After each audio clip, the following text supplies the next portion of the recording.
Bella Jeleni Chou Bouba Fane. Donc, ma nyinin kanumbaga befe. Aka vidéo in partager. N'avait fait qu'un vidéo partager. Avec cliquer partager quand. Abta Bella joueur là, c'est un go partager quand même. Aba digi. Amena vidéo mimbo. Ah, ni vidéo in. Ame famaga ni vidéo nyon kere. Ni vidéo. Adressé l'un John à Chegou Tungara. Chegou Tungara face à Ashimi. Mina bo kapma koro Chegou Tungara de yebi. Yani nga dame toujours Mohamed Balde mbade nga folibi grand servi Tungara nga folibi mali dame a marche nga foliba Bella Jele Kassim Kino Diallo la princesse de Nyoro tant histoire nous Sadi Jama be Siribleni nga foliba o be donc mo be nga vidéo partager groupe WhatsApp kono ni vidéo abe fonni ma ko kolon wasara de ibe buwa fane fe bi ta fe ba don ko buwa e horonyi ibe bois fane bi fait bi ta fait beaucoup bois fane en avant sur le temps ibe bois fane fait ita fait iba faut tien bois fane tay ibe bois fane fait bi ta fait ba do kala barga do bois fane na ni yoro ina al sambe mali jiju deli ala ni krakama an balma muso munumbe kasu bongono antege flavan koy ayu blota seliku demba ala ku don retrouver mi de formali jolé mindane bois fane ko madame ko khane donc ma nyina au fait balmamso nyaji boli may nanu nyaji fene bo anga su nyaji chetwola donc mba nyini befe aka vidéo partager groupe WhatsApp ou bekono anini amna kuma Segu Tungara ka bishu na vidéo donc Segu Tungara nebga bobbi ntini dogoya ntini nini nemna conseil de dima koroni dogoya change fait kele ni ba la ibala kele ni tala itala kele ni gauche droite tebe ibe ni vidéo ke Segu Tungara o kla ki wule ka kuma chamon fofi nyana ibkla ka bo ye fono minge yere bkla ka nem kura itu donc Segu Tungara yere be kula ki horon ye kitakai ne ko lo bolo horonya kama ikanga vraiment ki damne mini ga vidéo décortiquer nya meilleure partie beta koro Segu Tungara kele ni ba ke ibe to sira clinica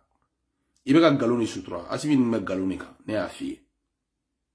asimi ni me galonika donc ibe ka tugu galoniko donc bo galon ko ikatugu tien ko donc mani ni be faire vidéo partager groupe WhatsApp ko koro Segu Tungara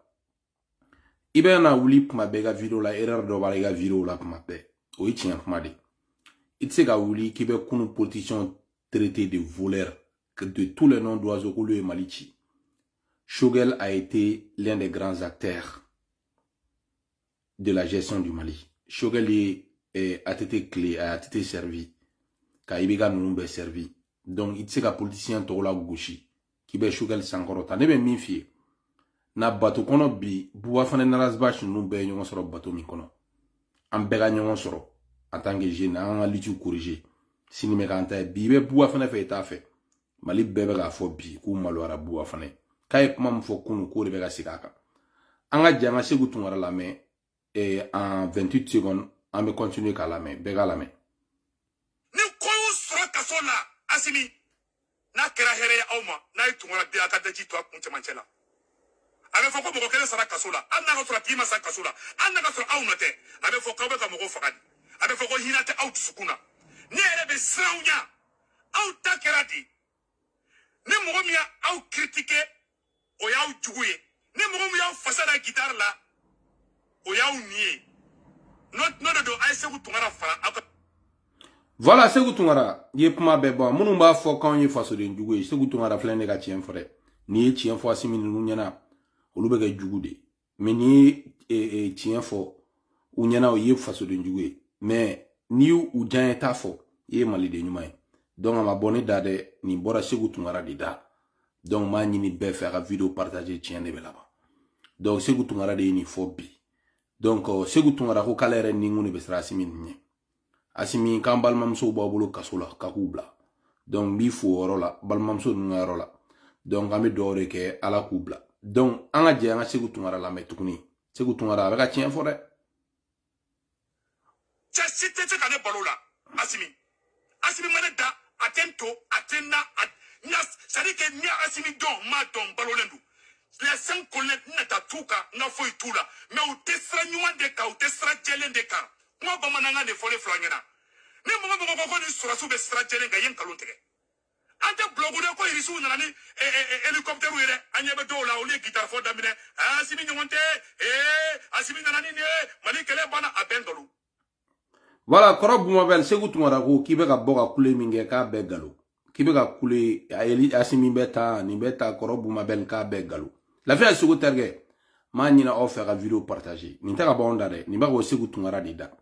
Ko ala ko de don quoi. Ni be tugu tien ko be tugu tien ko bo fana arazbat no antura tien wa mena. Bebla ga on sura nga sraka segu tumara ko ni malo atebe. I boraga ni tien mi foni clara ka changer. Aywa erre ba to mo ba fkite horon. Donc il sera ni façon faut qu'il la tout sur il y a be qui la c'est où c'est là ko la autre embargo la sur su yu tuna uye ko c'est là ko luba la bi tracer là au papier be signé chez ou ya o jafa ou glan na tuni au borani mole on ko ministre makata sur si clé ni glara ministre maka contrat rekondi benyana donc ya be rekara la db à 0 wa ya be tom na le ya be tola yerem no nyefo mbo troisième bira malé on a chicha dans un chez ou la mais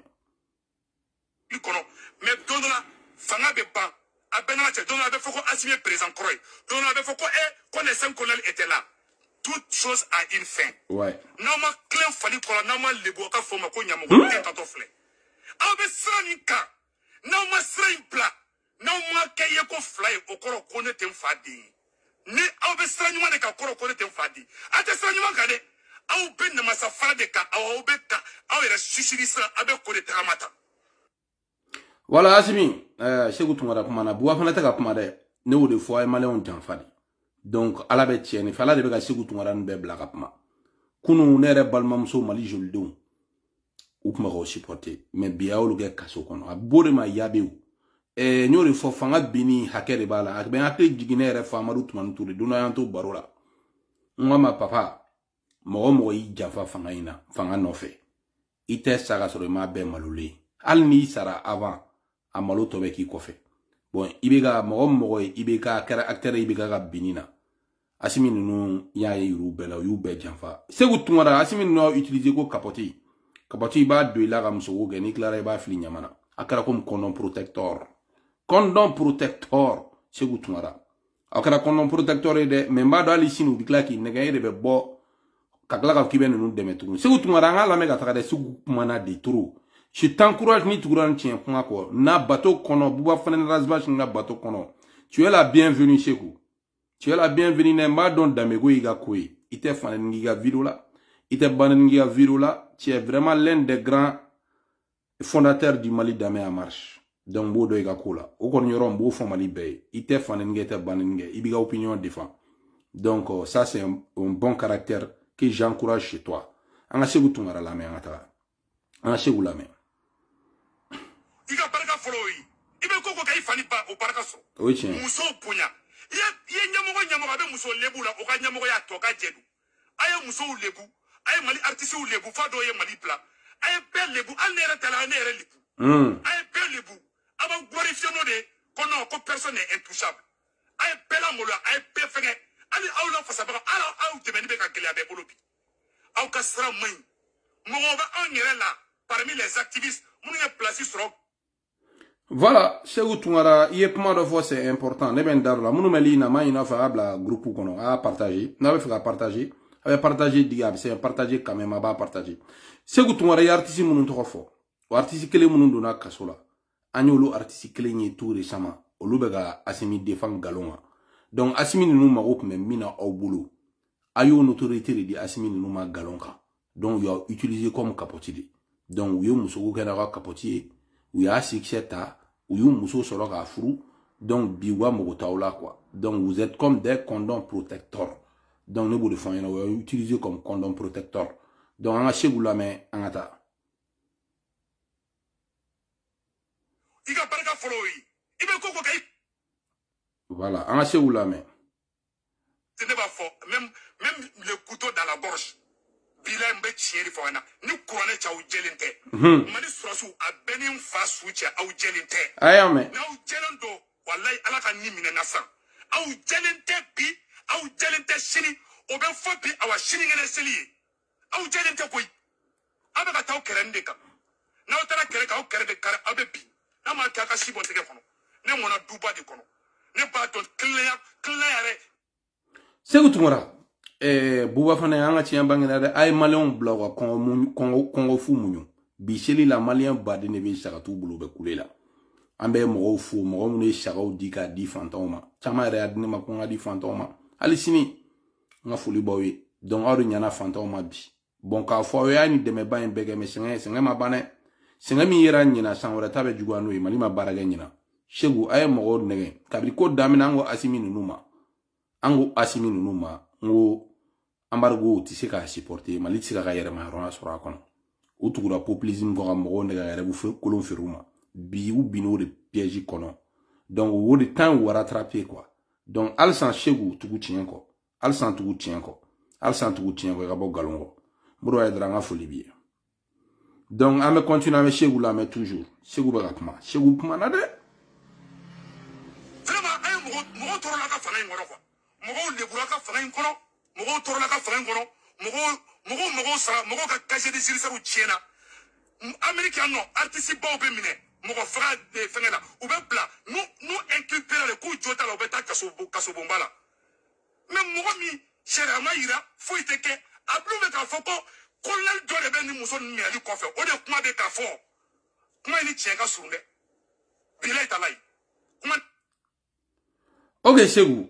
kuma jaranye Shegu nyo de fo toujours artiste ngaro la moi je suis véridique artiste bebodo artiste kele nunu munu bora ka mogo negen ku ata ko munyu ko maliko rido ado ere ke ne ke faso de njugwe mais warti kele ne problème sur transition no yolu kele ne don kasula yolu kele ne wole kata commissaire la ku malu donc ala te galon ne fait quoi ni e galon soutenir ala ben nyama bilan fin do ala bi malu fin do donc a fo ala sa ala ka betu ku tien ko Shegu donc Shegu anga Shegu la me cheka sunde bilay talay kuma ne ele minela domina fa ko kollel do de bele kofe ne se ko minela domina fa ko kollel do de be ka dimia bolela na be dada na benya bawlo a do ko fa be maratalia adon nyento kaso ko ngu kana na bo nyento katkaye na ngoni kollel do de bele kofe nyengere ni danado ntisu tia ko jugu do be sa obulo do ma sa ma fa ko awno bilay da mo no lebu. Bon, ko do sara kolonalu bulu kasola ko afraku no do moko flatera ne fare le tigre sumelu buwe maiga Shegu no de photo sira kelinga buwe be mine domina ibla ka buwe to fo video kelinga no ala ka ine fala Shegu abe mine domina ere au be te gare fo malon bla fla de prevu nte che contrôle maintenant che salindi Abdul Jabi che salindi bi Shegu no me ka boka tien fo bi e ka ni tien te na buwe shuna ti de Shegu Fili boire ni fila na ubolo kasola galonga Mahamadou Kamara nu bolo bi perebutu contrôle c'est parce que quoi Asimi marfa bolo Asimi wallahi fanga imbana gaba ne kuma imbe fie ima mo go ka burunga bi ko iko ni pigeon kama shiboa Shegu era ma fo ka vidéo ko na popularité bina parce que malon nya ba yala ala ti galon fait donc ma ni befe yakula lumière a vidéo partager groupe WhatsApp ou ni fait on be kono ala be tien fait donc Ayuba Traoré merci beaucoup donc anga janga Shegu la mais ali mo mi au critiquer ayere ka mo ayere be takata mo re platuni olu ka ta convocation de tirer le contrôle vous pensez que nous sommes bêtes jala nya bebela ne nkono de je awye on to malon bora kan supporter sinon j'allais mourir là-bas comme Boubé wallahi ay pétrorisé mais en masse qui anga la tie a ben ala na kraté je vais quitter la vidéo. Bon, c'est où est ko sichan ku be terrorisé ko ou be fait ka mo to kasora mo fo ego sumelu buwe maiga no refo donc ko me la banchene sumelu buwe maiga ala ga ni la nefa aga shala nkashira makashi gansana u ya faga afagara de donc u ya jaga droit bela mo mu ne buwe ka ko imbege bi gouvernement me go lubla ta marona logement social de luma donc ala be tiende me ko u se ga bemne mais alabe wa fanga yi total la tugun Shegu ma nyini ife Shegu tuguni koro Shegu tungara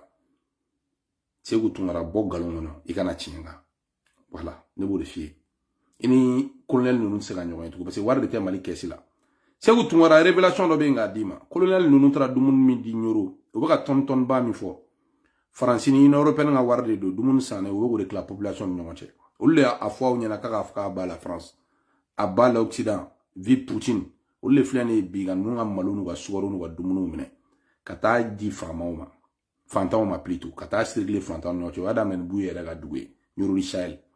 Richel balo fa pe ka kla to abu ga balo dile ni du ka fo be Sékou Toumara ka biye o 3e yabe folo o 3-0 ya yabe ka werela asimi de tara kata fanfar la kata jamala bo to abu ga balo nare Sékou ne ma kere asimi ne ake donc Sékou ala be tiene deme an Sékou la met toujours aya partager djembe kaso je le dis haut et fort abe stram to abe jamfa stradika ici hélicoptère kemedi wo e utara Vladimir Poutine black kidal wo abe mana kandi ni ma koko ke ni ma balka do ira la ni mo jamfa ala bi jamfa ni mo lebu ala bi lebu ala bi akrabi aye bela bla be ke kote bay mo shima o deme kama mo mi lebu ni mo ta fo ne ba fo ne Sékou Toumara ba fo Kalton football la bunga foli bi Sékou Toumara mi fo tiendo ni mo jera so rasu ya be jafo ya be dribbling ou be utiliser ko kapoti condom protector wala we proposition fenfeke buwa fane nanga boto ko nanga katangu netena ne urtini kele ne koy ne be mina ne be tugu tiene ko mogo buwa fane kele ko fa ben na buwa fane ga siraninga urtininga don ne be nga urtini ko ne be kan dagan sui wala fanga tirani nata wala fanga tirani nata ne jien ko duma be nyala fanga kono depuis atete clé ne ba ko kana se broma clé ne tirani report city fanga anga janga Sékou Toumara la metugo betoy Sékou Toumara beta mali betoy voilà la vérité mogo toro la walay anga fanga ay beldibu anga ba be beldibu aw teme choko tawla ay teme ka muso mun ton kasola nu ya aw teme baga ude aw be madame c'est ne te sera ko pasi ko mali jolde pasi na bulu ngwe mogo faga de ke mogo faga law mo nga so so da ko kantre o lo mo na alisini vous appelez la justice et pour vous mettre la fois qu'on n'a pas justice b kama ko fle koy betoy Sékou Toumara beta mali bet Sékou Toumara beta mali beto e che Sékou Toumara e kuma do fo ila kuma kono chansan iko mogo mo nga so su faga o lube munu na Bamako non i ma fo kanya o be ministre a yere la mogo mi tari shigi ka indépendance proclamer Mali tokola kata pro indépendance proclamer Mali tokola e Azawad tokola plutôt i sigi diana ko Azawad ga indépendance ta Sékou Toumara o tigi bo ka ministre ala bi mobili fima ngono wasoro sikolo ne be ka garder de ko tiente fo olu be fo de o Sékou Toumara numa bo bo fane daw Sékou ko ne be klengan kuma ne fo ibe ka singa kuma fo bo fane ka tigan ne fo de be fo na el bagaw ye ka fo na tugura bo fane ko mogo be ka ne défend wallahi ay tugun ko bo fane be ka mogo nga sira ta ma me sigi nga fo yi anga kira ban amina silamaya kuma ke domina agelara bulu fay ma kan blagata Madina parce que jama tumbe galon ko mais asara bi jama tugura tien ko tane be barake ni yobla imina tuguni matigi Yesu Krista be Jésus ga filmu naje Jésus be da tien kelege domina ay Jérusalem nunu bebla aklara ka laban Jésus ga tiama Nabila Musa ni Faraona ga kele be ay Faraona e Nabila Musa e dugu bla fo ati sigi kulu de sanfé parce que tien ne kumba bulu bon tien fola mamadi bebo do mais munu me ka tugune ko bi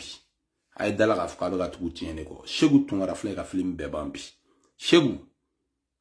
mina video in laban ni mi Sékou yere ko yi halalade yi Toumara halalade donc ne be mi fi nyana yi Toumara halalade ne be mi fi nyana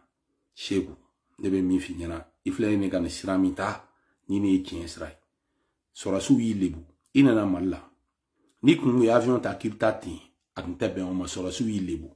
an kele on déclara intervention le wona to gata kaso mbala so ne nta garu bulu khaba parce que ya donc quand on remna yele ma khani deme finalement Sékou ambalma so mu me kaso la o yesora su deme yere ka ma ku yu deme donc olu bulu kaso na nyona chama buwe yu deme ka fangashi buwe sharu bulu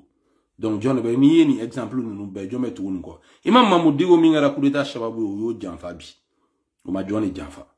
donc et puis mais comment me fait Choguel go comment ya bla Choguel fanaye politicien Bamako robade Choguel e mindu 600 millions d'euros mbala ademena ga 600 millions sharai ala khama donc al sana bura ministre ala o deli ba ko donc kana shogal défend kana politicien to la gouchi be shogal fene défend be faglen bakli ministre Ablaye Diop il a servi ibeka donc asimi mogo ta segu na be ka tegere fo do kuna u be kun ibeka ka mogo na tilundi